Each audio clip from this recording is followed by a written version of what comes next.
Big Buck Registry's Big Buck Podcast, episode number 69. Jared Scheffler and Snooking for Whitetails.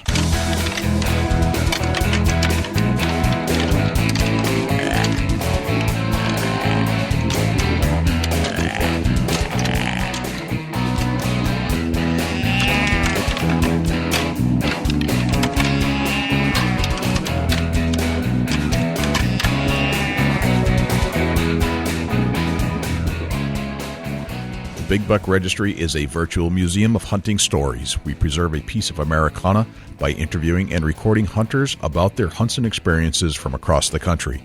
And who knows, maybe we'll learn a thing or two along the way that'll help us take our hunt to the next level.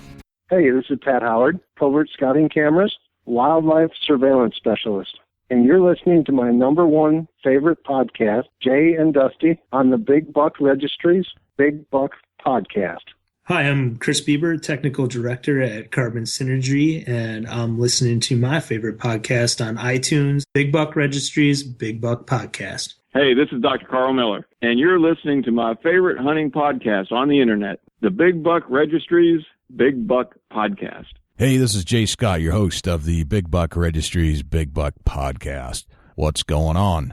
How'd you like to talk some deer hunting today, some bow hunting? And first, before we get to that subject matter, I'd like to talk Dusty Phillips. Dusty, are you over there? I am here. What's happening? You know, it's the rut is just around the corner. Rut check. Rut check. Are you seeing a lot of deer movement right now? You know, it's picking up. The crops are coming off here in Ohio, and that you know, that's phenomenal. Acorns are plentiful. The crops were plentiful, and hopefully they didn't leave too much corn in the fields, and they're going to keep hitting these acorns because that's where I'm set up this year. I'm trying to hunt in the woods and try to catch the staging areas of the big bucks before they hit the field. So, you know, yep, I hear you. I am hunting hard at hunting, and hunting hard.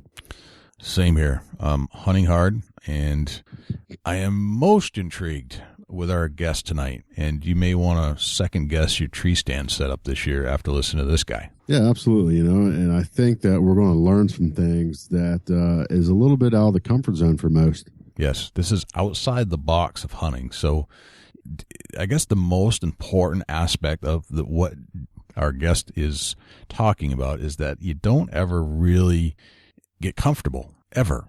Yeah, you don't make a dedication to one particular buck to kill. Yep. Don't get emotionally attached to a spot or a buck. That's one of the biggest tips he's left us with. And the person that's joining us tonight, or on the Big Buck Podcast today, is Jared Scheffler from Whitetail Adrenaline. Let's talk to Jared and get him on, because I'm so ready to hear this. Yeah, Jared is a phenomenal deer hunter if you've never seen his videos. But we go deep with Jared on this interview, so stay tuned. It's all about the snooking. The snook. We're going to learn all about snooking right here on the Big Buck Registry's Big Buck Podcast. This could be a first, yeah, snooking. Don't miss it. Let's get Jared on the line. Let's do it. Jared Scheffler, welcome to the Big Buck Registry's Big Buck Podcast. How are you, my friend? Good. How about yourself? And thanks for having me. We're doing pretty good, man. Dusty's out in Ohio. I'm in New Hampshire. And where are you right now, Jared? I'm actually in my garage right now. In your garage. And whereabouts in what state are you in? Oh, I thought you were going to ask me what I was doing in my garage. Okay, well, I want to know that after. Yep, I definitely want to know that. Well, actually, the reason that I'm in my garage is we're getting all ready tomorrow. We're actually heading out of state for about a week, but we're going to do a completely new adventure, something we've never tried before, and I'm not going to give away too many details, right, but we're going west, and it should be a real good time. You're going west. All right, so you're trying something you haven't tried before. So, I mean, you guys do some pretty funky stuff, and that's why I wanted you to join here. I've actually you are one of the very few people that I have had email requests from our listeners to say, I want Jared Scheffler on your show. Oh, well, isn't that interesting? I'm very humbled to hear that. You know, of all the people that are out there, I don't think I very rarely get a request to have somebody on as frequently as you. Oh, really? Yep. And I'm not joking. Well, it are you is trying to make me blush here or what? No, I'm not trying to boost your ego or anything like that. But I literally have had one, two, three requests. I said, you have got to go watch Jared's videos, and then you have got to get him on your podcast because they're doing some stuff that you just don't see. And Sure. Yeah. I want to learn more about how you do it, why you do it, and all that kind of stuff, and see if we can break it down and maybe get other people to try what you do and give us some tips and pointers on how you do it. Because I got to tell you this, some of the videos I've seen blow me away. I just stuff, you're outside the box, which I love. Sure. Yeah. I think it's a culmination of a few different things. For people that maybe aren't familiar with, our video series and what we do each year is we target specifically lands that are open for public hunting. Okay. And this will actually be the 5th season now where we have hunted exclusively, on foot, on the ground, in more of more of an aggressive, like still hunting, stalking whitetails, getting ahead of them type of fashion. So it does get a little chaotic at times, a little crazy at times. But I want to go back to what kind of made us, want to do the public land series. Let's talk about public land. So why public land in the first place? My cousin Jim and I we're kind of the main people at the beginning here in the videos, and we've been hunting buddies for a long time. We grew up hunting private land and by permission stuff. We both grew up on farms. Had a lot of neighboring farmers. Oh yeah, go ahead. But essentially we hunted a lot of public land too. And then we did that until we got old enough and kind of went. You get out of high school and you move on or whatever. And I myself actually acquired some really good land in Buffalo County, Wisconsin that, I was blessed to be able to hunt there, and it was great hunting and I enjoyed it and I had a good time. But part of that for me, and this isn't the case for everybody, but for myself and my cousin who had some other land that he, hunted, it didn't really have that adventure in that new place kind of. There's something about like what's over the next hill, what's around that corner. I've never been there before. There's something about the mystery behind that it's addictive. And you find that you find that on public land and not on private land. Is that what you're saying? Well, and I think the only reason that you don't find that maybe so much on private land, or we didn't, is because we were hunting just one or two places. Whereas with public land, you have more acreage than you and I could ever get to across several states, or even in my state of Wisconsin. Right. I'd have a hard time getting to all of it. So you've got an endless amount of opportunity there with acreage and hunting different situations, whether it's hills or marshes or creek bottoms or whatever. You can pick a new spot every day if you want. Right. You can go many, many years. And we really like that mystery behind not knowing what's there. We don't do any pre-scouting. We don't do any running cameras. Not because we don't think that those are great techniques or methods or tools. We just partly we're still busy with other things going on. Myself running the business, and then most of the other guys, they've got full people. Just it's life. You've got a lot going on, and it's hard to get out there. But also we really, like I said, we like that mystery of not knowing what's there, and it just seems like it's a little bit more exciting when it does like come together, and it's like, whoa. It's hunting season. I've got my bow in hand. I've never seen this deer before. And it's just it really gets you kind of wound up, I guess. I can. So that's a little bit. Go ahead. I do understand where you're coming from, and Dusty, chime in here anytime. Is that when you're hunting a new piece of property the first time, and there is a very special situation there every time. The excitement, you're sky high. Usually, I mean, there's an adrenaline in that. Well, your show is Whitetail Adrenaline, but yeah, there is an adrenaline there that you don't get if you know the land every time, unless the deer comes there. But just not knowing the land is an adventure in itself. I feel exactly what you're saying. Right, and I guess to kind of maybe utilize a couple of analogies here, it's kind of in some ways like every time we step into a new piece, it's almost like stepping into a new vehicle, or or, you know, in the dating world, you know, the bliss can wear off after a little while, right. You know, but every time you meet a new girl, there's always, you know, or you go on a new date, there's always a bliss period, you know, and it, you know, that's kind of a little bit how it is with when you're going into something new like that. You do have that excitement, and that's, you know, exactly what you described there. Do you date women quite often, new ones, or? No, I actually don't. I'm single most of the time and non-dating most of the time. I'm just all over the place. So I didn't. Maybe that was a bad analogy to use. But hopefully there's no female huntress out there that was interested in you, because I think you just pretty much shut down your dating for a little while. No, I don't think there's any of them interested in me. Are you so you're an eligible bachelor? Is that correct, Jared? Well, I'm just so all over the place, and you know, whether it's on the road to shows or during the hunting fall, that I don't think they'd be interested very long. So your whitetail comes before ladies, is that correct? Well, I don't want to say that. You know, okay. All right. What are you going to do? I haven't met the right one, maybe yet. Right. Gotcha. What are you going to do when you find one that likes the whitetail hunt more than you do? Is that possible? That likes the whitetail hunting more than I do? Yeah. I don't know. I'm a one day at a time kind of guy, I guess. Well, not all the time, but you know, like I'm just gonna take that. If that happens, we'll cross that bridge when we get there. All right. Fair enough. All right. So back to whitetails. Enough about ladies. Let's get back to whitetail hunting.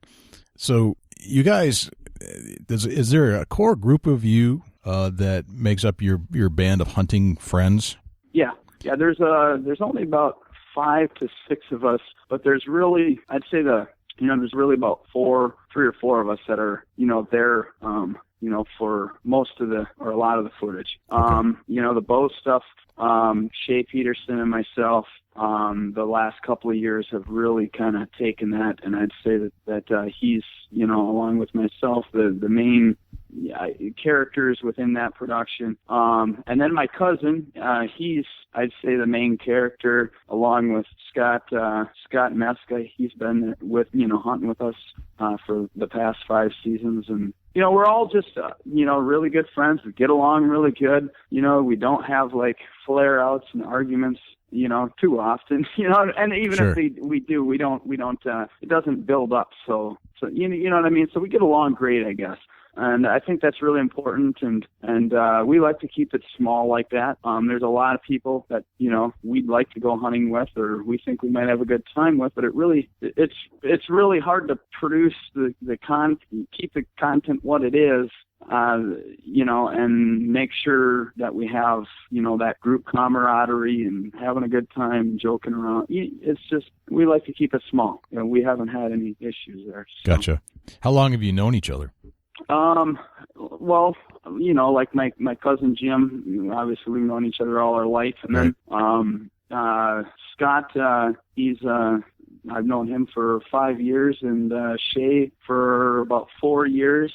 And, it seems like, I mean, Shay and I, we hit it off so well that people think we're brothers when we go to shows all the time. I mean, hundreds of times we've been asked, because, you know, not only do we kind of look somewhat, we have some similarities, but we get along like we're brothers. Like, you know, we give each other a hard time and take it, you know. So, and then my buddy Al there, that's in the videos, we've been friends since high school. So gotcha. All right, so you guys have some history together, and you bet. Yep.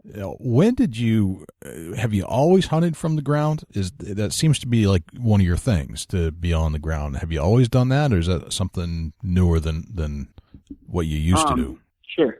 No, I haven't always hunted on the ground. I've exclusively hunted on the ground since the start of 2010. But I've hunted, the first time I can remember hunting on the ground was when I was 16, and there was a public land piece, and I spotted 2 big ones out in it, and it was all grass. And so I thought, well, I'm not going to lose. I'm going to go out after them. And I never got them, but I got close enough to taste the you know, the success. Yeah. And you know, in maybe if I was experienced as I am now, I probably would have gotten it done. I blew the shot, but of course I've blown shots in recent years too. But Sure. But, we've all blown shots. Well, I don't know if Dusty What's that? has, but we've all blown shots. I don't know if Dusty has. Well, I certainly have. Yeah, absolutely. You know, and it's part of hunting. If you say you haven't, then I think you're telling a fib. Right, I agree. Right. So so the ground hunting kind of something that you grew into. Was it at that one moment that you decided that I'm going to do this from now on? It was really a culmination of a couple of things. One thing is I had always loved hunting on the ground. You know, just my weapon, the simplicity of it, just I spot that deer and I'm going after him or getting ahead of him. And even before the videos, I'd say that I shot most of my deer on the ground. But yet I hunted out of tree stands more. It was only in certain situations where I would do that. And it never really dawned on me because I was kind of stuck in this paradigm of doing what I had done for so long, and that is play the cat and mouse with the tree stands game. And it dawned on me after our 2009 season. That was our second season of exclusively public lands, and we had been getting a little bit more aggressive. I realized that, and I'm like, you know, it seems like every time we get aggressive, you know, we get better results. And then I like it better just from even if I didn't film, that's how I'd hunt, you know. It's really got nothing to do with the reation why I would do that anyways. I think I'm addicted to that type of hunting. Sure. But also, we knew we had to step up the level of content and the amount of action, and we wanted, you know, public land is what we enjoy hunting and doing, and we also only had one camera. So I've been there for everything we've ever filmed, usually running the camera, but sometimes as a hunter too. I'm a little bit of from a producer standpoint, I'm a little bit of a I like to control it, you know. I like to be there. Whether it's running the camera, it's almost like I have to be there. It's hard. To keep the flow and the story the way that I want, and to know that it was legitimately filmed on public lands, or, you know, lands open for public hunting. We've always kept it that way. But in order to step up that level of, you know, the amount of footage we needed to get to say, hey, why would somebody want to pay $15 to buy our DVD to watch four or five deer get, you know, shot? You know, we just felt like we needed to figure out a way to ramp that up. And so we just decided, hey, you know what? The footage we thought was cool or two on the ground, you know, or new and fresh, and it would captivate people. So we said, you know what? Let's just take a whole season and just do it and see what happens. Well, we did that, and it was a significant, you know, rise in opportunities and encounters and everything. And ever since then, it seems like every year it ramps up even higher. And I feel like it's almost got to a certain point where some people probably question whether it's legitimate or not. Sure.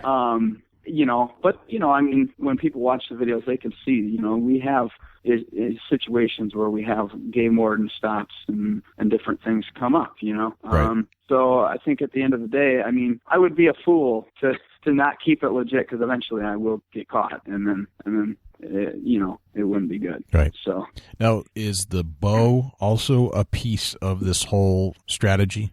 The what? The bow and arrow. Are you using just bow and arrow, or are you most of the videos I see is bow and arrow, but on occasion there's a gun thrown in. Is the bow and arrow on the ground part of the strategy too? Yeah, absolutely. The bow, that's what I prefer. So I would say, you know, in our earlier videos, it was probably about 50% bow, 50% gun, but it's gotten the last 2 to 3 years, it's been more bow footage than gun footage. Our gun stuff is more about, you know, 3-4 buddies getting together, really small orchestrated drives typically, and we try and capture that group camaraderie, having a good time.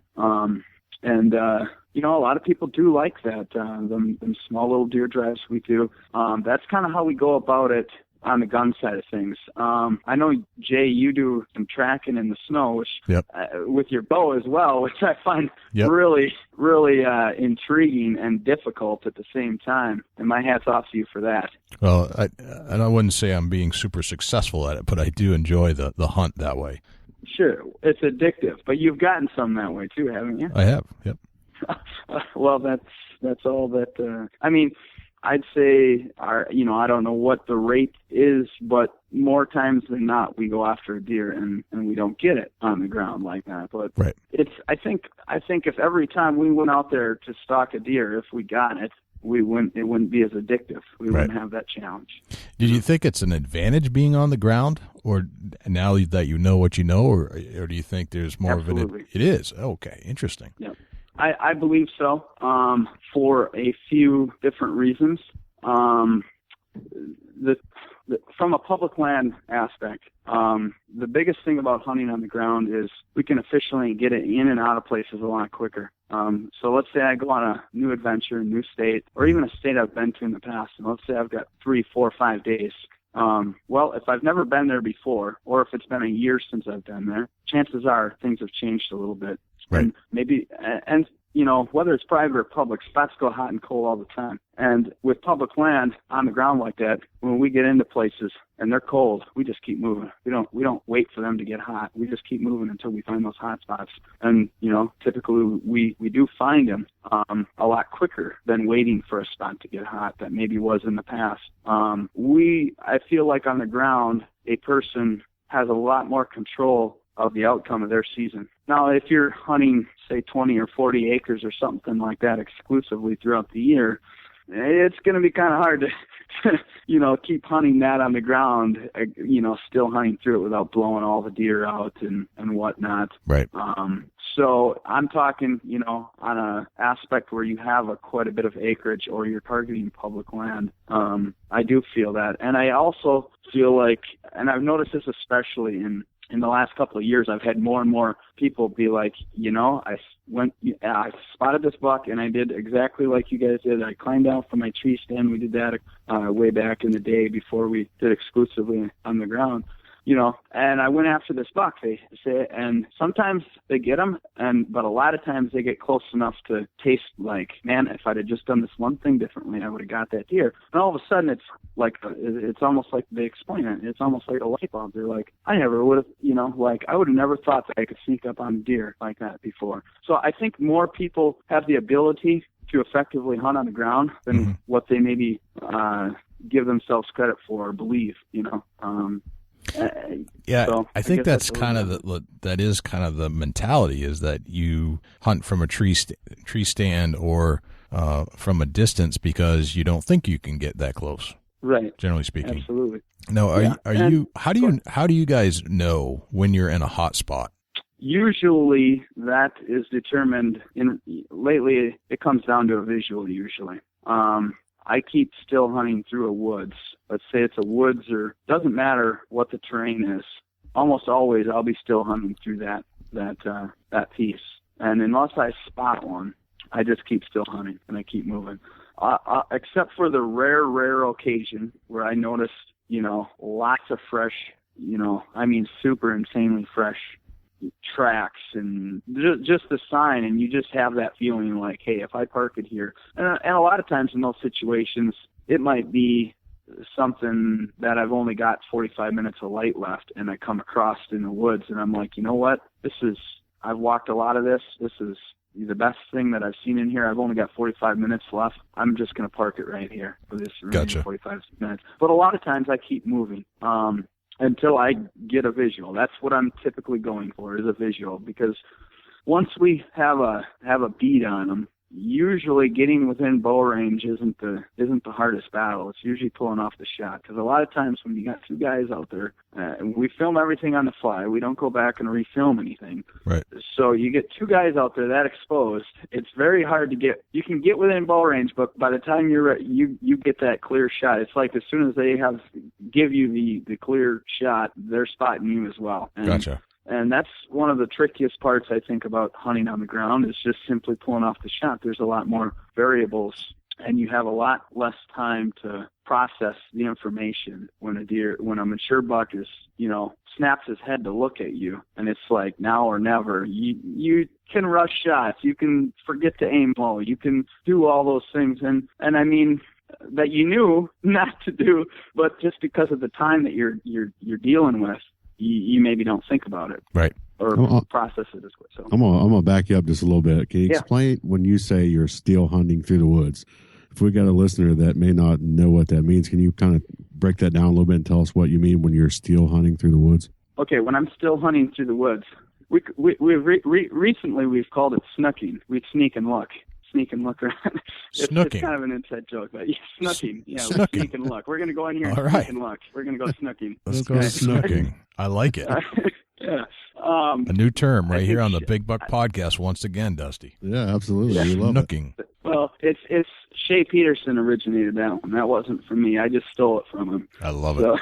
But and he's the main character in our bow video here. But basically, when I go still hunting through a piece, I'm not really all that still a lot of times unless I get that feeling or I'm coming across stuff where I feel like I should slow it down. I gauge my speed, how fast I go through a piece, by what I am seeing and how I'm feeling about it, which there's no way that I can really describe that and say, well, you should walk this fast or that fast, because I think it's important to, the more you do it, I think the more you gain a sense, just like with anything, the more experience you gain with it, you gain a sense of feeling for what to do in certain situations.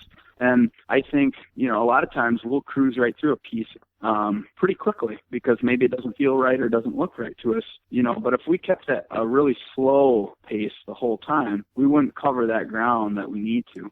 So there's fast snooking and slow snooking. Yeah, right. Exactly. There's fast and there's slow. And, when you get into a spot where you just you get that gut feeling, hey, I feel like I should slow it down, or I feel like there's going to be deer just up ahead, that's probably the time to do the slow snook. Gotcha. Now, yeah. I know you said it's difficult to describe. Because it's almost like you have to trial and error experience it to understand it. Can you slow it down a little bit and take one of your hunts, take it down to a 5-minute thing, when just kind of walk me through what's going through your mind as you're starting to see the things you like to see. Can you kind of close your eyes and visualize that and explain that? Okay. Let's talk about a hunt that happened last year. It's got a few different things that I like about it that's going to add some value here, I think, for the people listening, is we did a hunt in Iowa. And we utilized this boat, right? Mm-hmm. And we would use this boat to access different spots, public along the water. And there was a spot we got into. We spotted a big buck down in right away. And, we tried to make a move on him, didn't get him. And quickly just pulled out of there. We knew the spot was cold, right? So now we're going a lot quicker. We're getting out of there. So we motored, jumped back in the boat, motored to another place. All right. Actually, before we got even onto the boat, we spotted a doe just inside the woods with a couple of bucks.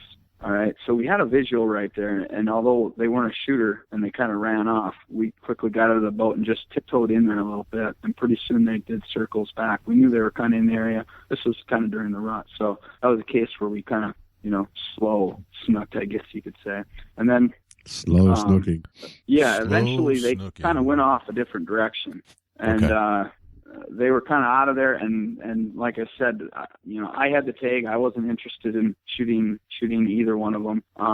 So then we slow snucked for a little ways over this next ridge, not in the direction that they went.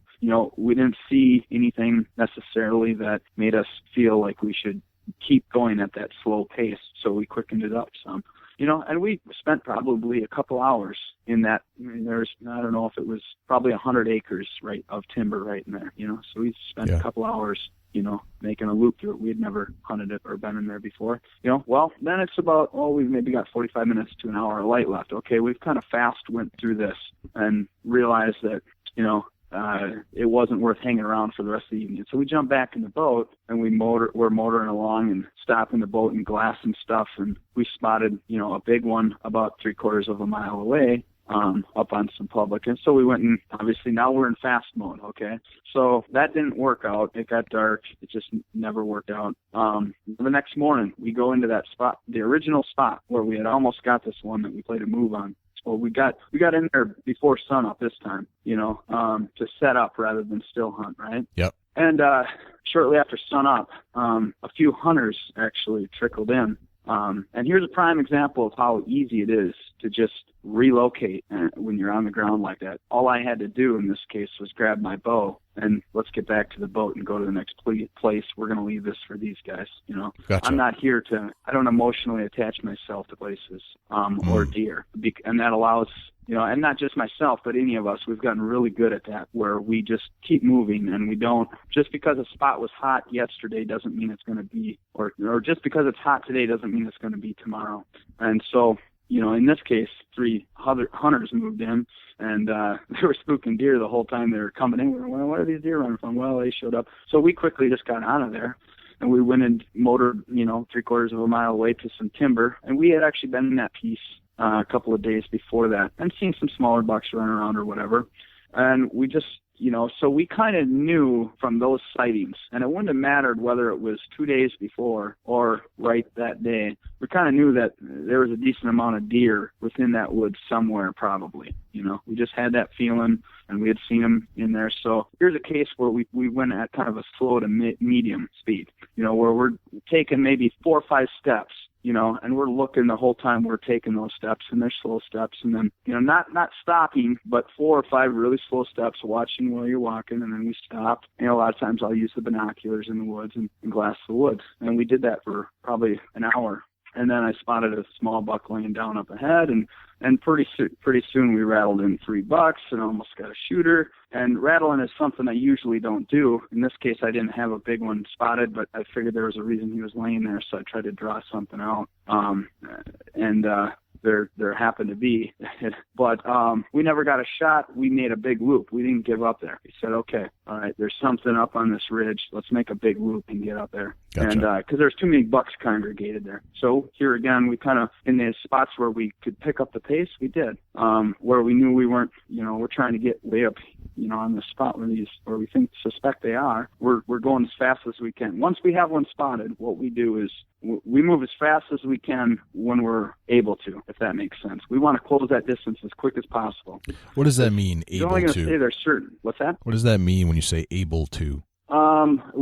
Let's say the terrain allows us, like, okay, we're going to make a loop on this deer, and there's no way he's going to be able to see us or hear us. While we're making that loop, we're going to run whatever we got to do to cover that distance as quick as we can, because he's only going to stay where he's at for so long, whether that's 5 minutes or 5 hours.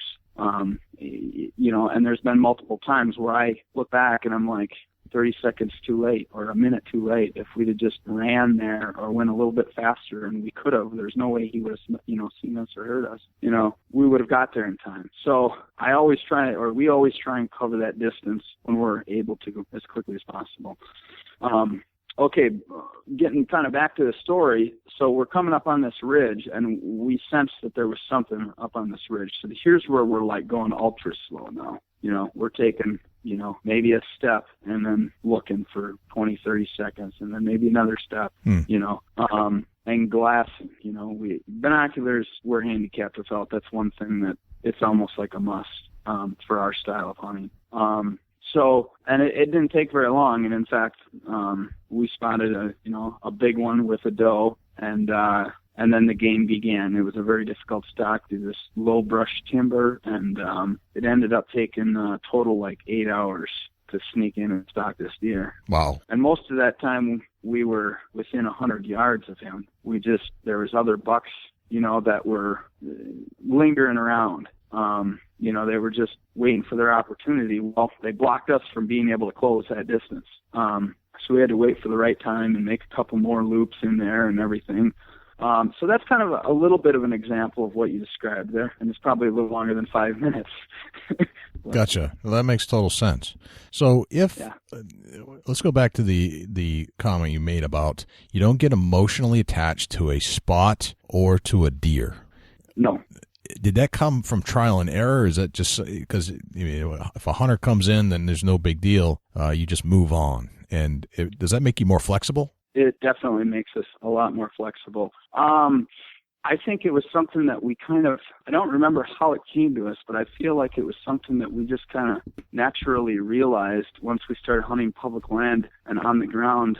I think it was around 2010 when we kind of realized that, where we're bumping around and we're hitting all these pieces of public, and we're getting all these opportunities that we would have never gotten if we would have been more passive or more like in the past, where we go in, hang some sets, and wait to see what happens. Well, all of a sudden, I think it dawned on us, you know, what's going on here is we're not getting emotionally attached to these spots. We could take it or leave it. There's another spot just up the road, or, you know, 20 minutes drive or whatever. Right around the corner, there's more opportunities. There's more spots. It's not that big a deal. Another hunter comes along. Oh, such is life. It's public land. That's the way it is. No big deal. It's probably not the spot I want to be anyway. That type of mentality, I think that's when we realized, hey, we're not really locking ourselves down here. And I guess in a way, I think the more that's partly why I don't pre-scout anymore, is because pre-scouting, the only thing I need to know the day I show up to hunt is whether that spot is hot or not. And the only way I'm going to know that is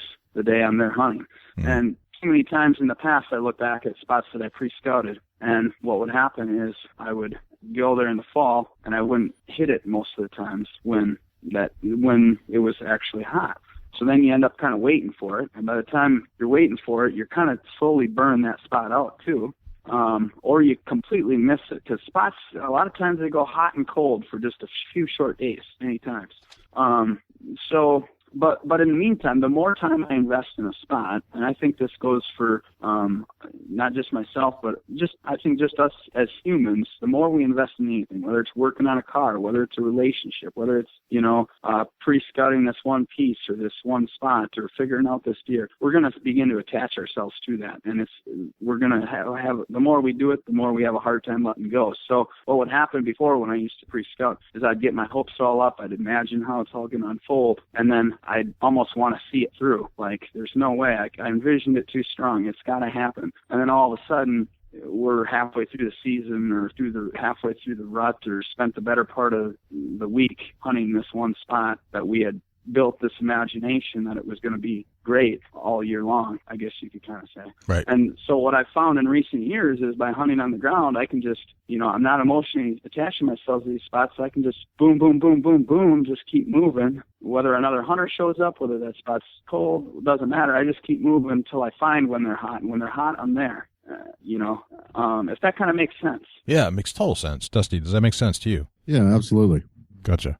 So would you recommend that people give this a shot instead of hanging tight on their tree stand that they were going to hunt that day? I would say each person's got to define what hunting is to them and whether it's for them or not. I do what I do, or we do what we do, but that doesn't necessarily mean that it has to be that way for anybody else. A lot of people enjoy pre-scouting and figuring spots out, and enjoy running cameras, and enjoy the tree stand sets or the ground blind sets, and things like that. And as long as they're having a good time and enjoying it, then I would say stick with that. And if it's working, stick with that. Einstein defined insanity of doing the same thing over and over, expecting different results. So, let's say if somebody's listening right now and they're saying, wow, the last few years I haven't been getting the results I'm looking for, but I don't believe this works, I would say, why not try it and see what you got to lose? Right. If you're not happy with what you've been getting. And I've had, like I said, many, many people that have came to me and said, I would have never thought this would have worked, or I could have done this or that. And so I think people will find that they'd be surprised at what they can accomplish hunting on the ground, or still hunting, or stalking, going after an animal. So, I'm going to back you on that. I've got $4 on the wall that were stationary ground and pounds. That it's something, it's really something to experience. Oh yeah, absolutely. And that's the other thing, is you've experienced that, and a lot of people haven't, that on the ground, close, right there. You're at eye level. I call it being in the same world. Like, yeah, absolutely. You can go ahead. You can almost sense their actions before they do it when you're right there on the ground with them. Right, and that any second they're gonna peg you. Yeah, for sure. And it was one of them things where, not trying to tell story time here for myself, but I found a spot where the bucks were actually crossing between two tree lines, and there was like a low area there. I know that they was crossing there. There was tracks and markings of some nice hooves. Obviously I can see what a nice buck hoof looks like, and they was crossing there. It was a major corridor for them, and you know, I just set up right there on the major corridor, and there it happened 4 times back to back consecutively. Wow. That's pretty impressive. Four back to back. 4 years in a row, same spot. My brother couldn't believe it. I took him with me because he did not believe me. And that's something you found because you're roaming. Is that correct, Dusty? Yeah, actually driving down the road, and I happened to see him cross there several times. I'm like, man, that's a great spot. And the guy that I hunted on owned the land. He said, yeah, go right ahead. Sure enough, got in there and smashed 4 in a row. Wow. Very interesting. That's incredible. Now, I've got a question for you that came to mind when you were talking about that is, you know, you said you got all 4 of those on the ground, right? Yeah, absolutely. Setting on my butt on the ground and growed up grass. Sure. And so there wasn't really a whole lot of options for maybe a tree set there, or was there? There was options there, yeah, absolutely. Sure. But it felt that the concave of the area, you know, it had like a natural valley there. And all I could pick out driving down the road was heads crossing through there. I was like, man, that looks real interesting. There must be a hill there that falls off. And it was just a dip in the ground. It was probably 6 foot, maybe, almost like a waterway. Okay. And well, when you're telling that story right away, it made me think that since I've started hunting on the ground, there's a lot of situations I find myself in where I'm like, oh, this is a great spot. And I look around just thinking, like, where would I have ever put a tree stand here? Right. I agree to that. Absolutely. You know, so I guess I wasn't sure whether there was or wasn't, but and even when you do have that available tree stand, like in your spot, you found that there was a spot there on the ground where it just felt more natural to be it, you know, and to set up on them. It's real interesting, you know. It's something that I can admit that I missed that spot. I probably still can hunt that spot, and I haven't. You know, I've moved on to different adventures, but I missed that spot just because it was so rewarding to what I call ground and pound. Yeah.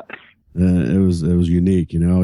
I'm listening to you talk, and just, you know, it gives me the same feeling. I know that feeling, and it's an unbelievable feeling. Yep. Oh yeah. Absolutely. I like being on eye level with the deer. I think that's the thrill of a lifetime right there, and you can do it over and over once you figure out how to get close. How close? I mean, some of your videos that you've been so close, you probably could have reached out and touched them on the nose. If I'm not mistaken, Jared, is that how close do you like to get before you take the shot? Well, there's no doubt about it. I like them as close as I can possibly get them for a couple of reasons. You know, years ago, I used to get excited about shooting deer at, you know, say 60 yards. And whatnot, or long range, we'll just say that. Yeah. You know, but, you know, I did that a few times, and it's you know, neat to say, hey, I pulled off that shot. But there's something about, for right now, I'm on this, like, how close can I get kick kind of almost. Gotcha. And the closer you can get, the more of a rush and excitement that you get. Now, we haven't been close enough to touch any yet, but, you know, I've had, you know, a few different individuals outside of, you know, our videos and stuff that have come up to me at a show or whatever and told me stories about situations where they've, you know, hunted on the ground and touched this deer or been a yard away, you know. I shot, the closest one I've ever shot was last season, and that was right in that 7 yards, or, you know, right basically we'll say 7 yards. It was 6.5, 7 yards. Right. That's the closest that I've shot one at. And we've had many of them inside of 15 yards that we've shot, and that's right where we like them. Now, are you shooting? You know, one other. Go ahead. Is when you're shooting that close, are you using a compound, or is this a recurve?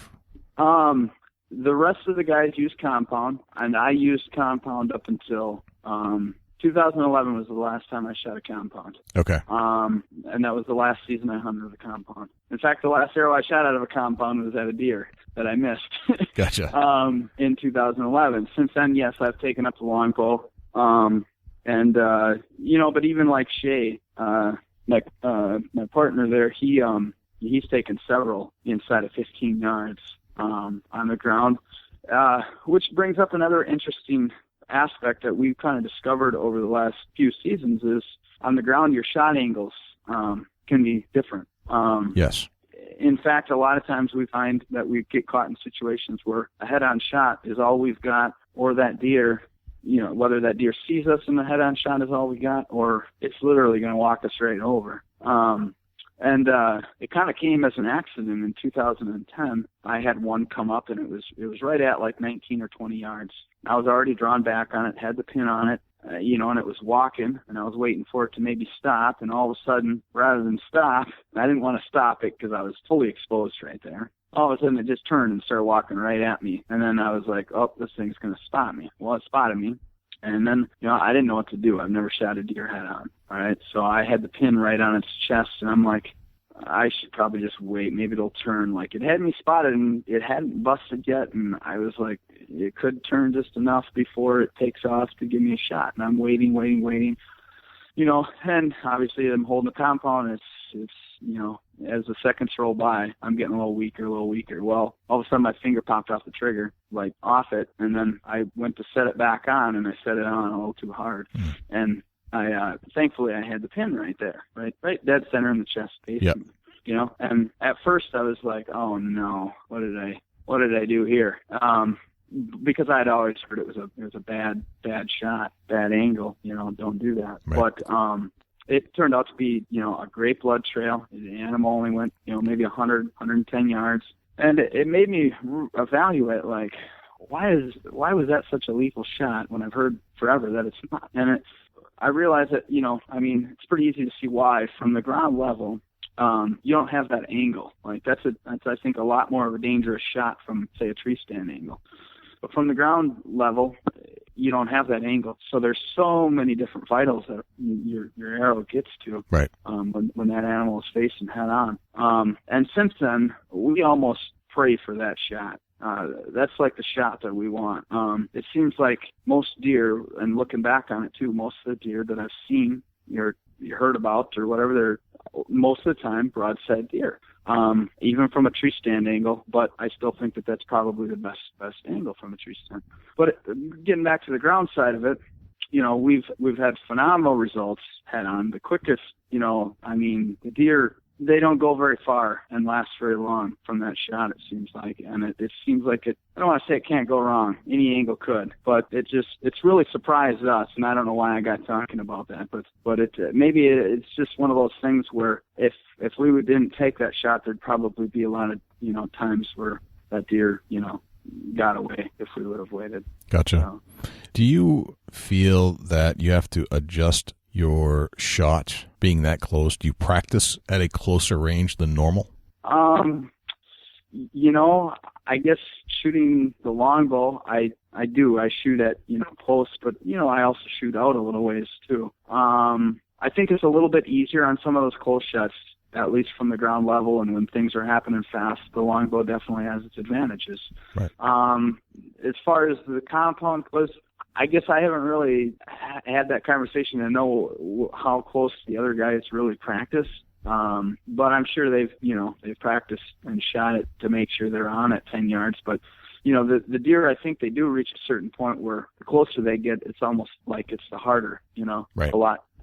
I don't know. There's just something about it. Yeah. I do think it can be a little more difficult at, say, 10 yards than 15 or 20. And then you go to like 25 to 35, and those deer have enough time to react so quickly, and yet they're close enough to, they're close enough to where when that bow goes off, especially if they've already seen you, they can react a lot. But it's almost like they get past that. They get more out 40, 45, 50 yards or more. Even it seems like they don't react nearly as much.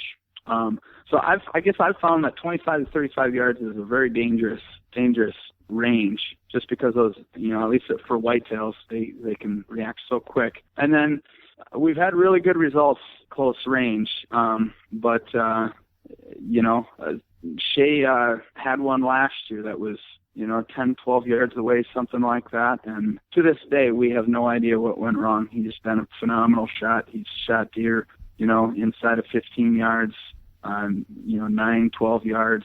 And we still don't know what happened, but the first shot, he missed that deer. And that might be a prime example of they get that close, things can, it does get a little more difficult. Right. Because we always talk about taking, practicing at the 20, 30, 40 yard, maybe even 50 or 60 yard pins, but we very rarely talk about the 10-yard shot or the 15-yard shot. Right. Yep. Well, and I think that's partly due to a lot of times, most hunters are stationary hunters, and they might have, stands set, and a lot of times they strategically place those so they're not insanely right on top of the deer, like right. really close. So that's maybe why we're so accustomed to practicing more at that kind of almost like 20 yards is the minimum that we'd start at a lot of times. Gotcha. And I can definitely relate to that. Back when I used to shoot a compound, 20 yards is probably about as close as I got to the target when I shot. Right. But we also weren't getting as close on deer back then as we are now. Gotcha. I got to do a quick gear rundown. You're talking 7-yard shots. What kind of camouflage are you guys wearing? That's I wouldn't say it's anything state of the art. In fact, I've got kind of a wool snow camo-ish vest. It's not too white anymore, but a lot of times that's what I wear out in the woods, even if there's no snow, like with the fall leaves. And then I'll have like an olive green shirt with sleeves. It's just solid olive green sleeves, and maybe a brown hat. There's probably there's definitely a lot better options that we could choose. Probably. However, in my experience of dealing with deer, by far the biggest factor is picking your times to move. It almost doesn't matter what camouflage you're gonna. I haven't come across any camouflage yet that if that deer's looking towards me, I'm allowed to move. If that kind of makes sense. Right. I agree. I agree to that. And not to say that there aren't better, options out there than what I use. I just kind of like to break it up a little bit, and deer don't see the same types of, color, all the colors that we see. Right. And so that's not so much of an issue as much as, say, like the pattern and how you break it up. I think a lot of times too, deer, they associate your shoulders and head, that part of your body is what they recognize as a human a lot of times. So sometimes when I'm getting close on a deer, I found myself in this situation many times where I call it the cat crouch or the cat-like position, where with a longbow you can pull this off. With a compound you really can't, because you have to shoot it upright. But I'll get right on my knees kind of, and I'll just almost lay flat to the ground, but in a way that I can quickly kind of just come up when I need to. But that breaks up my whole head and shoulders outline. So they have a harder time, they might see me, but they might not be able to detect what it is yet. And that might buy me a little bit more time. So I would say, though, by far, when you move is the key. And when I move, if I'm sneaking up on an animal, and it's always a white, that's all I hunt is deer. When I'm sneaking up on them, I'm never really moving unless I'm looking at them, because there's many times where all of a sudden you just have to put on the brakes mid-step or whatever. And I've found many times whitetails will pick you off. It's like, just like when you sometimes think you see something out of your corner of your eye, like, what was that? And you look over and you don't see anything, and you kind of look for maybe 10 seconds more. Oh, well, maybe my eyes are playing tricks on me, right? Well, whitetails will do that, except for since there's predators out there to get them, they'll stay in tune with you for minutes sometimes. So you got to hold that stance for minutes. And then they always do this. They'll drop their head down to pretend like they aren't looking anymore. And that's when, in my early years, I'd go to take a step and they'd have me and they'd be like, yep, I'm out of here. But now I just wait for it. Like, yep, it's going to drop its head and pretend like it's not looking. It's going to pretend like it's eating or whatever. And it always does. And it always, all of a sudden, will snap up its head to try and catch you again. And you play that game for 5-10 minutes, and all of a sudden you can tell I guess that's nothing at all, and they kind of forget about you, and then you can go on your way. And it doesn't always work, but throughout the season, that happens repetitively with us. Situations come up like that. So that's another little thing that I've learned along the way. And that's just something that you picked up along the way, that, it's kind of like a tip that if you wait them out, that they might, go ahead and overlook you and go back to living their normal self. Right. I always, if they haven't completely left the area yet, they either haven't determined exactly what you are or haven't decided that you're a big enough threat yet, one or the other. And usually it's just, I think, that they haven't determined for 100% that you are what they think you might be. Right. I agree to that. Is there any particular boots that you wear while you're doing all this snooking? Let's see, the last 3 seasons, maybe even 4. Now, the only thing that I've really worn is low-top hiking shoes. That's all I really wear. In fact, I've enjoyed wearing them so much that I keep about 3 pairs with me in case they get wet. When you're covering that much ground and you're on your feet that much, it's just really nice.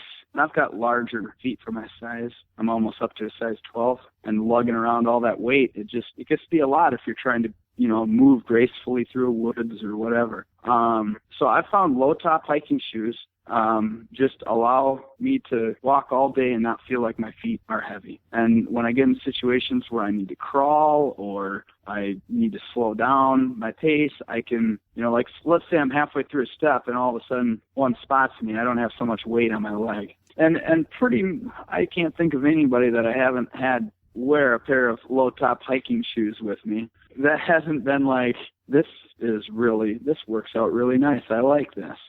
There's been times, where we got to get into, cross creeks or whatever like that. So what I'll do then is I'll bring a pair of knee-high rubber boots, and I'll just carry my shoes with me and use the knee-highs when I need to, unless I'm in wet stuff all the time. All right. Gotcha. So yeah, I know that's a little unorthodox and everything, but that's what I do, and I prefer low top hiking shoes, I guess. Cool. The other thing too, when you're moving like that, your feet don't really get, or at least mine don't really get so cold, because even moving just a little bit makes a big difference. Yeah, it keeps the circulation flowing for sure. Is there any particular type of scent cover that you guys would use while you're doing that? Not really, and there's a couple of reasons why. You can definitely beat a deer's nose. I don't believe that you can't. I used to do it back when I hunted alone. I almost got cocky about it to the point where, I'd almost like let him go downwind. Like, if I was going to shoot him, like, hey, I've got a better shot down there anyway. Like, you can do it. You go through all the steps, and, I'd wear the carbon masks, and the trick to that I found is you throw them in the dryer after every time, the masks. And if I didn't wear the mask, it was almost like game over. They had me. It got to that point where, so back when I hunted solo like that, I figured out how to do it. And it wasn't really an issue. But now, and a lot of, here, this was back when I hunted, like 1 or 2 spots right there near where I lived. And, I could keep, after I'm done hunting, I'm right back at the house. There's a washer dryer, whatever it was simple to do it. But now on all of our, public land adventures, we might drive through the night to a state, and right away we get there, we're checking stuff out, and, we haven't really, we don't really smell the best, but we don't really, we'd have to stop at a hotel and show everything up, and then you get so run down checking places out throughout the day that when you finally do get to a motel, let's say you've gotten your hunting clothes have gotten so, sweated up or whatever, you might have a couple days worth of clothes, but by the time you get into your day 2 or 3, you're pretty run down, and by the time you get done hunting for the day, you just want to crash. You don't want to, it almost would stress you out to the point where and we tried to keep a system for beating their nose, but I think it just came down to, 2 people out there in the woods and covering the kind of ground we cover and stuff. It was just really hard to keep consistently beating their nose. So now it's just like we don't really stress out with and keep a system to any degree other than, when we spot them, we just try and, either stay downwind, or a lot of times we can't. It just doesn't allow us to work downwind. So we'll do what I call cheat the wind, where if you've got a consistently blowing wind where it's not swirling or changing direction much, I'll keep it to where they have to pretty much be right on that scent stream in those situations to be able to smell you. So we'll come in a way that they almost feel like they're downwind of any danger, but we'll keep it so our scent stream is just off them, if that kind of makes sense. And a lot of times that's the best route to come in on because they feel safe that way. They're looking from the direction that they can't smell, right. And using their nose. And not always are they doing that, but if you can get good at learning how to do that, that's a really good technique. Or, a lot of times we'll work at them crosswind. And that's the other thing, too. From the ground, you can manipulate that a little bit better, using the wind. Because with a stationary setup, you're at the mercy of however that deer moves in on you. And there's definitely times where we're out on our feet and it's like, shoot, that one got us. He smelt us. I can several times in a season that happens to us. But once we have them spotted, usually we can, get in a situation where they're not going to be able to smell us. So when you do spot them, you try to go in downwind of where they are? Once we spot them, if the downwind is the best, what I like to do is, let's say I spot one. First thing I'm going to do is try and gauge, okay, what's this deer doing? If he's on his feet, is he moving, or do I get the feeling he's going to be headed somewhere quickly, or is he just kind of going to be there a little while? If he's going to be there a little while, I'm probably going to try and make an attempt to move in on him right then and there.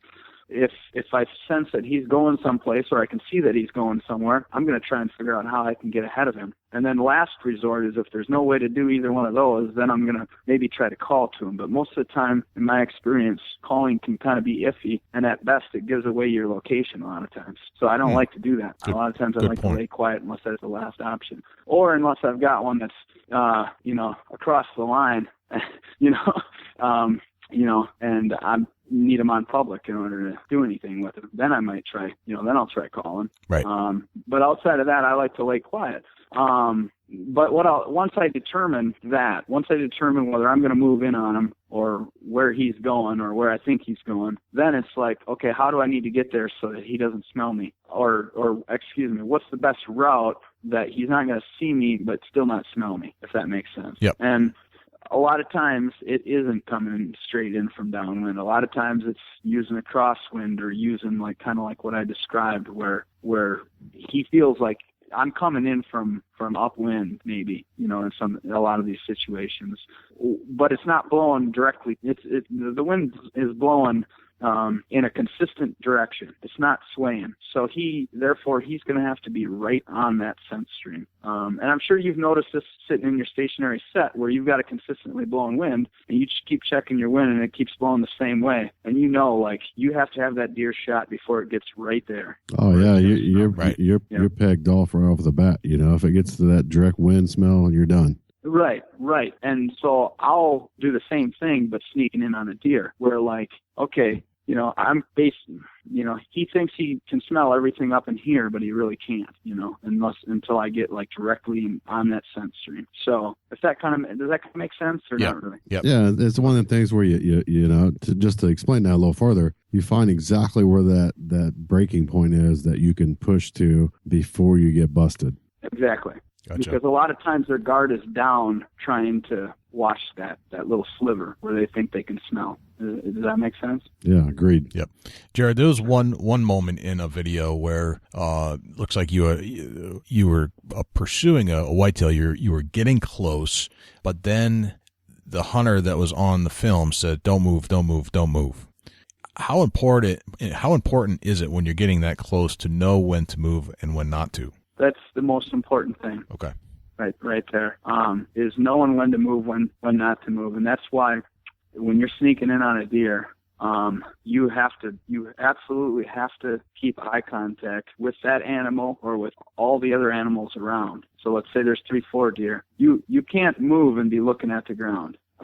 You have to use your feet and feel. And, a lot of times I'll put my head where I can just move my eyeballs and look at the ground, without moving my head. Yep. If that makes sense. Absolutely. So let's say I'm not moving. My body isn't moving at all. I'm looking at these deer and I'll just glance at the ground before I move to pick where I want to step, and then, so I don't have to move my head at all. So minimal movement and picking your times to move. Picking your times to move is by far the biggest factor. And then the next biggest factor when you're getting close to that animal on the ground is it's probably going to happen really fast at that moment when it's like now or never. And the more you do it, you'll figure out when and what's going to happen. You'll be able to predict it a lot more. And what I mean by that is I shot a buck here last month, and we had spotted this deer from about a half a mile away up on this hill, and we had almost got him the night before. But so we kind of knew he was in the area. When we spotted him, we got up on this big hill and sat there for a few hours. The next day, middle of the day, we spotted him get up and then bed back down in this tall grass. We knew we weren't going to be able to move in close enough to get a shot because we couldn't even tell exactly where he was bedded in there. We just knew that he disappeared in this grass. He's there. So we quickly moved in and covered the ground. Like I had kind of described earlier, we covered as much ground as quickly as we could without, while still staying concealed, which was very key as well in this particular situation, because we were about 30 yards from where we wanted to be, which was we were about 50, 60 yards from where we knew this deer kind of was. And we were still 30 yards from where we wanted to get, and all of a sudden he came trotting out of this grass. So he's about 60 yards out or so. And I think he just came trotting out to do a little feeding or something, just a little snack for a few minutes, and he was going to jump back in his bed. So if we wouldn't have moved as quickly as we had right there to close that distance, we wouldn't have been in the right situation right there. But let's move on a little bit further. So a couple minutes goes by, and this smaller 9-pointer comes walking right in on top of us, maybe 15 yards away. And this big buck, he can't see what's going on here. And this 9-pointer busts us because we were pretty much in the wide open. We had a little bit of knee-high grass, but we were kind of on this little crest of this hill. This 9-pointer was down a little dip, so we were basically skyline to him, and he took off out of there. Well, he got way out around in front of this big deer before this big one realized what was going on. Except by this point, this big one, he didn't know where the danger was now, because he didn't see all this go down. And there was a doe right next to him that was getting all nervous just as he was, and they didn't know what to do. And all at once, this doe turns and starts running right down to us. And I know that we're kind of we're pretty exposed. We're going to get busted. So this big one's following this doe down, just trotting on a trot, Yep. 50, 40, 30, and there's just a little tiny bit of grass in front of us. He's 25 yards away, closing, and it's, I know that any second he's going to pop his head up and he's going to see us. And all at once, he got to like 16 yards, and his head went to crack. But I was waiting for that exact instant. Like, I knew it was coming. He's going to see us. As soon as he cracks his head, it's time to draw and shoot. Don't think about it. Just do it. And it literally happened that quick, 1 to 2 seconds. But in my, 2 or 3 years ago, I probably wouldn't have gotten that deer, because I wouldn't have had the experience to know like exactly what's going to happen here. Now, and that's what happens on the ground a lot of times, is there's situations, maybe not necessarily like that. Maybe they're just walking in on you, and all of a sudden they spot you. It's not going to take them very long. You got to pick your times to draw and all of that. And so that's kind of the second most important thing I'd say. Once you get within that bow range, that's a huge factor that it's very important. I don't know how to describe it, but right. But that makes sense. If you had to pick one tip, and only one tip, what's your number one tip that you would want to share with others to make them better deer hunters? Number one tip, I would say that the number one thing over my hunting career, outside of choosing to hunt public land that goes on a whole nother tangent, or reasons why. But outside of that, I would say the number one thing I would say is don't be afraid to go after a deer and be mobile. And that's definitely the turning point of ever since I started hunting exclusively on the ground. Those are the best seasons I've ever had, right? For sure. And it has every season ramped up more and more. And it would never be to the point that it is if we didn't hunt on the ground like we do. And I have had people that have said, why don't you guys hunt out of tree stands? I think it's silly to hunt but I think they maybe forget that, we're trying to make a public land video, and 1, 2, 3, 4 big buck kills in a season would be an unbelievable season, but it's not good enough to where people are going to be excited to pick up the new Whitetail Adrenaline video. Gotcha. We needed to ramp that up. And so hunting on the ground has definitely got us a lot better results. And I don't feel like we have some crazy gifts, I guess you could say. Like, I'm the only one that can stalk deer, or you know what I mean? Right. You're not super hunters. You're everyday guys exactly. that just kind of figured out how to do this thing. Right, exactly. I feel like, a lot of people that I meet, I feel like I could go out in the woods with them and we could stalk whitetails, Gotcha. Most hunters, I think, could do it. So, I would say that's my number one thing that I would suggest giving a whirl. But also, a person's got to decide what ultimately gets them excited about hunting. And if, there was a point as well where I was a little bit almost burnt out on hunting. So I had to redefine what really makes me tick. And, that's also, part of why I love the public land and everything, and hunting on the ground. Those two things right there definitely make me tick, I guess you could say. Gotcha. I love it. Jared, this has been awesome. And I think this is probably the fastest hour we've ever gone through. In fact, we've gone over, and it's crazy. It feels like we've been talking for 10 minutes. Right. Well, no, I appreciate you guys having me. Thanks for getting a hold of me. And, I hope the viewers, or listeners, not viewers, right? Listeners, right. I hope they get something out of it and, can utilize something from it. Definitely. Have a successful season. How can we get a hold of you or buy your DVDs or find your websites? Where can we find you? Our website's whitetail.adrenaline.com. So pretty easy to remember. Whitetail Adrenaline with an E at the end. Okay, yep.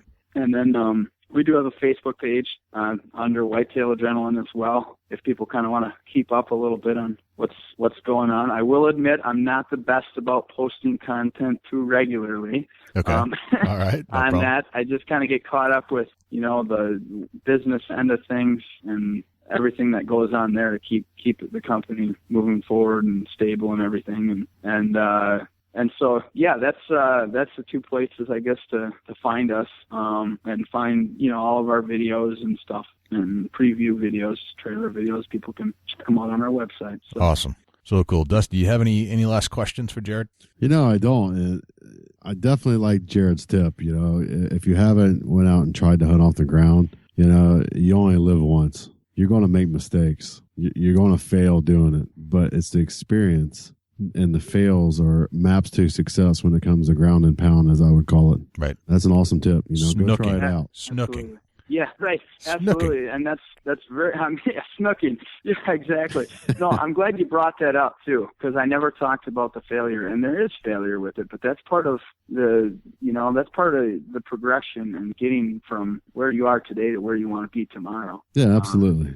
You're going to have failed attempts and failed tries, but you know what? That's also what keeps it exciting, So. Yeah, absolutely. Success. I was told by an old timer one time, failure is a map to success. If you don't fail, you don't figure nothing out. Right. That's right. Very true. You're absolutely correct. Jared, this has been fantastic. Okay. But man, thank you so much for joining us on the Big Buck Podcast. Yeah. Meant a lot to us and meant a lot to everybody listening. I'm positive. Yeah. Well, again, thanks for having me on, and it was great to talk about, get you guys interacted and everything. So awesome, man. All right. Well, we'd love to have you back for round 2, because I feel like we really just touched on the tip of the iceberg here, if that would be cool. Yeah, I'd definitely be game for that. So, awesome. You guys just whenever let me know. Okay. Awesome. Cool. Thanks. Well, thanks for joining us, Jared. I appreciate it. So that was the fastest hour and 20 minutes I think I've ever experienced. Oh, by far. Where did it go? I was so zoned in on this guy, listening to every little detail, that it felt like 10 minutes. Yeah, how could you not be zoned in when he's talking about something that normally doesn't happen? I mean, anytime you can take and put a mature buck on the ground, from the ground, that's taking your hunt to the next level. There is nothing I love better than getting 10 yards away from a whitetail, looking them in the eyes, and taking a shot. Yeah, I got a video from you not too long ago of you literally right up in a deer's area. Right. Yeah, that was right there. 5 yards away. Yeah, that was insane. I love getting that close. Love that. It's a challenge. Yes, and that's why I love Jared Scheffler and the way he hunts on the ground with a bow, public land. It epitomizes the very essence of that pure hunter. I may have picked up some slang tonight, some snooking slang. Yeah, I love the snook word. I'm going to go snooking a lot this year. Right on. Just awesome stuff. I hope that everybody that listens goes snooking and let us know about it, how it turned out. Yep. I want to see it. I want some results. And don't be afraid to get out of your stand and get close, because it can happen. Yeah, no doubt about it. The rut's a great time to be adventuring, what I would call ground and pound. That's how I refer to it. And, the rut's an awesome, awesome time to get out there and do that because they're moving. The deer are naturally moving. They're not bedded up. They're not necessarily nocturnal at that time of year when the rut's in. And, I suggest you get out there and hit it and try to make that kill shot from the ground. It's a cool experience. I just encourage everybody to try it at least once. And I'd be willing to bet that if you had some success, you're not going to go back to the stand. But just a hunch. Do we have a Chubby Tines tip of the week this week, Dusty? We do. It's getting close to the rut, and I'm going to suggest that you use your doe and heat urine. Put it out. Drag, get you a rope tied around your boot. Put you a piece of any kind of old sock, anything that you can spray or dump the doe and heat urine on the rag. Drag that from your truck all the way to your setup. If you've got to walk a long distance, refresh that rag about halfway, midway point. Dump a little more pee or spray a little more doe and heat pee on there. Drag that rag in there and douse down the area where you're hunting. Make them curious. Make them mature bucks. Think they're on a hot doe. They'll run right into you. Guaranteed. It's happened many a times. I like it. And are you going to use some of the Northwoods Common Sense this year? Absolutely. I can't say enough about Dean Banyard at Northwood Common Sense. I stuck my buck on I was using the buck with torso from Northwoods last year. I made 4 mock scrapes one evening. I backed out after I made them. The next morning, I smoked my buck right there, and he was sniffing the mock scrapes. That's awesome. I mean, that's as a testament to Dean's products. And he's not paying us to say this. I just like his products. Yeah, absolutely. And when I first got the bottle out to the house here in Ohio from New Hampshire, I cracked the lid on. I had to smell it. It's the hunt neck thing to do is smell the deer pee. Right. It might be a hunt neck if you open up your freshest bottle of dopey and smell it. Absolutely. But, I checked it out. I smelled it, and it was different from any other product I've ever smelled. And I'm not saying that because he's paying us. He is not paying us. We have nothing going on with Northwoods Common Sense, but I'm telling you, I love it. I really, really, really love it. It's I'm actually just getting ready to use it myself, the doe and heat, again this year, and I think that I'm going to have some huge results. Yep. I love the the buck tarsal and the doe and heat stuff. Seems to get me close every single time I go in the woods. And it's almost unbelievable how good it works. Yeah, really it is, and like I said, I'm saying this from my heart, not because yes, saying it from my heart, and because I've used it, and no perks at all other than I just like it. So this is just a conversation. Right, absolutely. My brother was all down and out about his season last year. I said, hey, you're going to Southern Ohio, ain't you? And he said, yeah. I hated the buck with torso. I said, make 4 or 5 mock scrapes and see what happens. Sure enough, he smoked his buck sniffing the scrapes. Awesome, man. It was cool, and that's another testimony, and we can have him on the show and testify to it. Yep. That, that buck came right in, was checking them scrapes because of the Northwoods Common Sense buck with torso. And Dean's coming up. He's going to join us again, right, on the show? I think. Yeah, absolutely. You booked Dean? And we're going to talk some more about properly applying deer urines and how to set your woods up to kill big bucks. Awesome. Excellent, man. Well, it's been a great show. Just learned a ton. Always a pleasure, my friend, to have you on with us and talk some deer hunting every single week. Absolutely. It's a pleasure with you too, Jay, and we hope the listeners learn something from this show. And we look forward to every show just because we know that we're bringing the facts and throwing the good cards on the table. Definitely. How can we find you, Dusty? Facebook.com/Chubby Tines Outdoors. Facebook.com/Dusty Hunt Neck. Dusty Hunt Neck, getting it done. You might be a hunt neck. Hey, Jay, how can the people reach out to you at the Big Buck Registry? All right. First and foremost, I'd like to invite you to join us on iTunes at bigbuckregistry.com/iTunes if you're an Apple user, and listen to our content. Let us know how you feel about it. Leave us a review, 5-star preferably, and subscribe to the show. That would be excellent. And tell your hunting buddies about this show, because if you got good stuff out of this, if you got some good content out of this and it's helping you become a better hunter, then your hunting buddy needs to know that too. So share all the content as you see fit. You can reach us over at the blog page, which is www.bigbuckregistry.com/ no, there is no / www.bigbuckregistry.com. You can find us on Facebook, facebook.com / bigbuckregistry. We're also on Twitter, twitter.com / bigbuckregistry. And I'd love for you to give us a call at 724-613-2825. Tell us how you feel about the show. Give us some reviews. Whether you hate us or love us, I don't care. I'd like to hear it. And if you would like to submit a photo of your deer to the Big Buck Wall of Fame, which is our Facebook page, which we're around 120,000 viewers now, so you're going to be famous for at least a day, send it to www.bigbuckregistry.com / mybuck.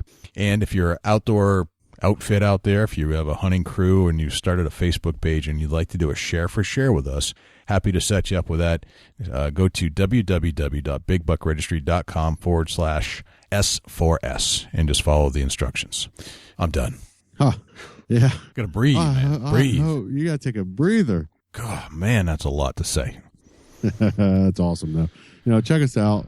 Definitely go to iTunes and give us a review. And if you would, give us a 5-star on your review. And we want to hear your feedback on the show. And, we do it for the listeners. We're here for you guys. Obviously it helps us out, and we know it helps you out. But we want to hear how it helped you and what you've done to take your hunt to the next level. Exactly. Excellent. I think that's a wrap, brother. Awesome, man. Well, I'm Dusty Phillips. And I'm Jay Scott, and this is the Big Buck Registry's Big Buck Podcast. See you next week. Can't wait.